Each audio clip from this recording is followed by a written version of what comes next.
Assalamualaikum warahmatullahi wabarakatuh. Nama saya Yesda Rahayu dari 12 Akuntansi 2. Di sini saya akan menjelaskan tentang karakteristik akuntansi dan prinsip akuntansi dalam pengelolaan keuangan desa untuk mata pelajaran akuntansi lembaga. Yang pertama, karakteristik akuntansi.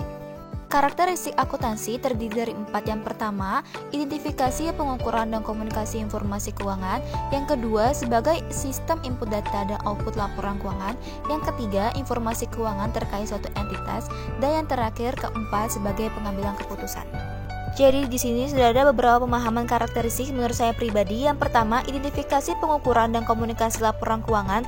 Pada tahap ini biasanya dilakukan oleh manajer keuangan, yaitu proses mengidentifikasi, mengukur, menganalisis, dan mengkomunikasikan informasi keuangan perusahaan yang dibutuhkan oleh manajemen perusahaan. Nah, ini fungsinya untuk mengendalikan, mengevaluasi kinerja, dan merencanakan langkah perusahaan bagaimana nanti ke depannya. Laporan ini disajikan dalam bentuk laporan posisi keuangan, laba rugi, arus kas, dan juga ekuitas pemilik. Yang kedua, sistem input data dan output keuangan. Jadi input data itu pada saat kita memasukkan data transaksi ke jurnal perusahaan, lalu akan diposting ke buku besar. Sedangkan untuk proses outputnya, yaitu ketika perusahaan melaporkan laporan keuangan selama periode akuntansi tersebut, seperti profit and loss, capital statement, dan balance sheet.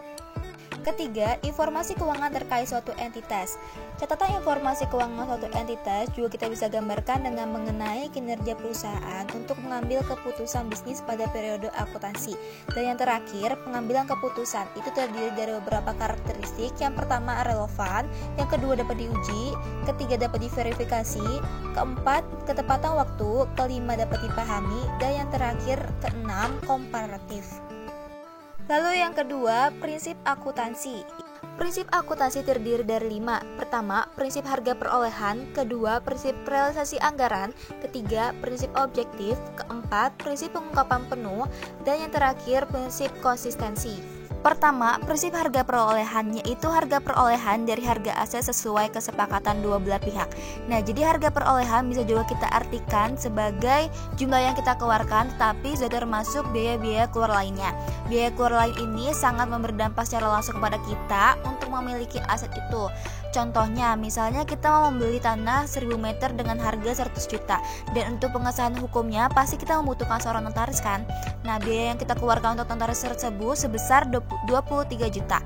Jadi harga perolehannya 100 juta ditambah 23 juta. Jadi total harga perolehannya 123 juta. Yang kedua, prinsip realisasi anggaran, yaitu menentukan cara mengukur dan menentukan nilai pendapatan yang diperoleh. Jadi pendapatan diukur dari penambahan harga aset dan berkurangnya utang atau bertambahnya kas. Yang ketiga, prinsip objektif, yaitu laporan keuangan desa yang didukung bukti transaksi yang ada. Fungsinya untuk menghindari kecurangan atau manipulasi bukti transaksi. Yang keempat, prinsip pengungkapan penuh, pengungkapan keuangan desa yang tersaji dengan baik secara kualitatif. Yang kelima, prinsip konsistensi, pembuatan laporan keuangan desa yang harus mempunyai nilai konsistensi. Sekian pembahasan mengenai karakteristik dan prinsip akuntansi menurut saya pribadi. Terima kasih. Wassalamualaikum warahmatullahi wabarakatuh.